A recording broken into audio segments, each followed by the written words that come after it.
Major General Mohammad Ghadi, Inspector Royal Moroccan Air Force, during his first ever visit to Pakistan, called on Air Chief Marshal Zahir Ahmad Babar Sidhu, Chief of the Air Staff, Pakistan Air Force, at Air Headquarters, Islamabad. The meeting covered a wide array of matters related to military cooperation, joint training, and collaboration in the industrial domain. On his arrival, a smartly turned out contingent of Pakistan Air Force presented Guard of Honor to Major General Mohammad Ghadi. During the meeting, Chief of the Air Staff conveyed his warm wishes to Inspector Royal Moroccan Air Force on his maiden visit to Pakistan.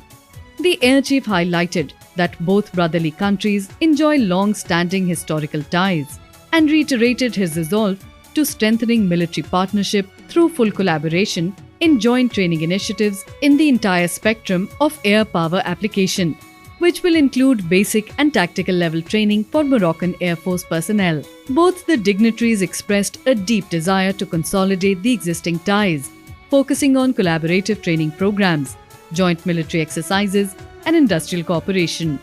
Major General Mohammad Ghadi lauded the technological advancement of Pakistan Air Force and expressed the desire of Moroccan Air Force to learn from aerospace industrial strides of Pakistan Air Force in order to enhance its operational capabilities. He conveyed his admiration for the state-of-the-art technological ecosystem witnessed during his visit to National Aerospace Science and Technology Park and shared his deep interest in exploring avenues of collaboration in the industrial domain.